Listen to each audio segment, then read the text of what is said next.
Diretamente do Maracanã para falar um pouco sobre Fluminense 2, Vasco 1, confronto que valeu pela nona rodada do Campeonato Brasileiro. Fala Vascão, sou o Eduardo e eu estou aqui para esse boletim pós-jogo, assim como aqueles que a gente faz lá no nosso tradicional estúdio, lá no meu quarto, porém, hoje diretamente aqui do Maracanã, a casa do inesquecível, para falar um pouco dessa partida que foi mais uma derrota.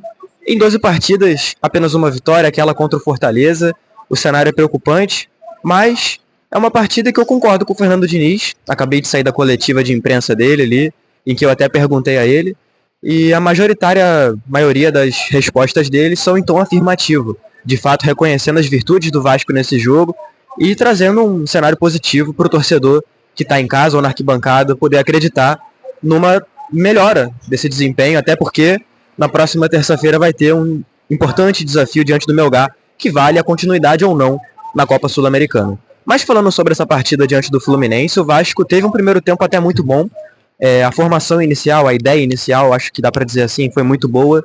O Vasco conseguiu ter digamos, as chances mais positivas do jogo nesse primeiro tempo, tanto que abre o placar com o João Vitor, né?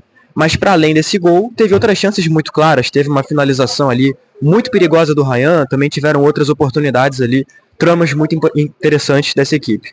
O Fluminense busca esse empate ainda na primeira etapa, não por mérito, mas sim por uma falha do Pablo Verrete, que normalmente é nosso herói, mas que dessa vez fez um gol que atrapalhou nossos objetivos nessa partida. Não por isso a partida dele joga-se fora, eu acho que trouxe muita fisicalidade, conseguiu brigar bastante pela bola, mas obviamente isso é o que vai saltar aos olhos, normal que assim seja.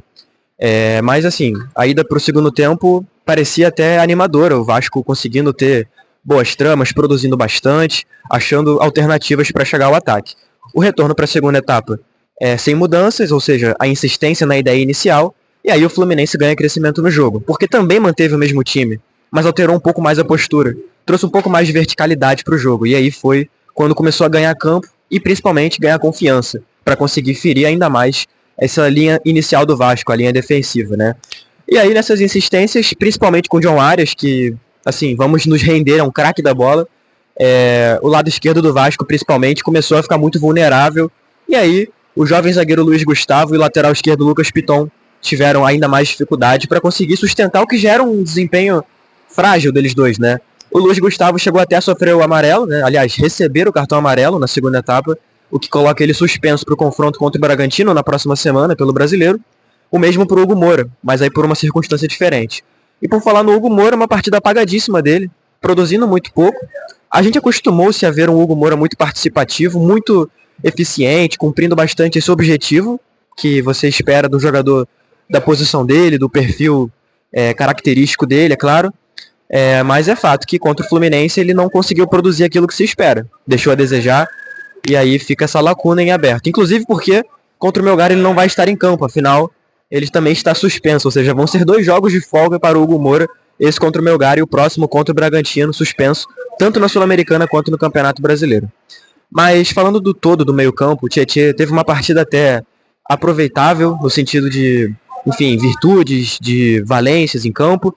Já o Matheus Carvalho, apesar de ter tido um início de jogo, um primeiro tempo até muito criativo, no decorrer da partida ficou um pouco mais protocolar, talvez, pode-se dizer, a atuação dele, perdeu um pouco daquele brilho que vinha tendo, e aí caiu ali no ostracismo do time do Vasco como um todo. E aí patrocinou ainda mais esse crescimento do Fluminense, que passou pelo meio campo, principalmente esse crescimento.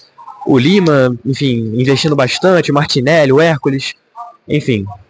São muitos os pontos a serem colocados aqui em pauta. Mas o que mais me salta aos olhos é a queda do Paulo Henrique, como o desempenho dele foi abaixo nesse jogo. E assim, levando em conta o adversário que ele teve, né, que foi o Kevin Serna, que não é um atacante dos mais dotados tecnicamente do futebol brasileiro. Não entendi que ele tenha feito uma partida muito acima da média. Achei que ele fez uma partida, assim, moderada, honesta, nada além do normal, enfim. Então não justifica pra mim essa partida abaixo do Paulo Henrique. Mas, enfim, ele oscila bastante, não tem muito o que fazer quanto a isso, não é um craque, se fosse não estaria no Vasco. É aquilo que a gente costuma falar, então não chega a ser uma mentira, né? A verdade é que o Paulo tem ajudado muito, mas nessa partida contra o Fluminense deixou a desejar. E aí, falando também sobre as substituições do Diniz, ele usou apenas 4 das 5 que ele teve à disposição. Trouxe para jogo, acho que destacável assim, o Adson, Paulinho também, claro, mas o Paulinho também é uma partida medíocre. Eu acho que o Adson, dá pra dizer assim, que foi uma coisa que chamou mais a atenção. Até porque a gente tem a expectativa de ver o Adson voltando ao alto nível depois da lesão sofrida, então cada minuto que ele ganha em campo é crucial nesse objetivo. Mas ainda assim, uma partida longe do ideal, longe do protagonismo que ele chegou a ter numa grande parte da última temporada. Eu não sou daqueles urgencialistas com relação ao Adson, eu acredito que vai ter tempo ainda para ele se desenvolver, mas, assim, fica mais uma frustração por uma partida medíocre dele. E não custa falar sobre as opções que o Diniz teve no banco e que não teve também, né? Começando pelo Jair, que não foi relacionado para essa partida, mais uma vez, tem todo esse imbróglio com o empresário dele, que chegou a dizer que, enfim, o Vasco está negociando ele, uma coisa até meio contrária à postura profissional que você espera de uma direção de futebol de um clube, né? Também a ausência de outros jogadores, acho que principalmente Payet, mas aí por conta de lesão, o Estrela também por conta de lesão, enfim. E aí as opções que o Diniz teve no banco, né? O Lodi Augusto, o Jean Davi, o Benjamin Garré, eu acho que principalmente eles saltam aos olhos, por motivos diferentes, né? O Lodi Augusto porque, assim, havia até a expectativa dele começar jogando, segundo alguns colegas jornalistas, e ele nem utilizado numa partida em que o Vasco perdeu capacidade física na segunda etapa, e aí acho que muito mais por uma questão tática do que por necessariamente preparo físico e tudo mais, que é uma tecla que a gente bate aqui, mas de repente uma partida em que ele agregaria. E aí não foi utilizado.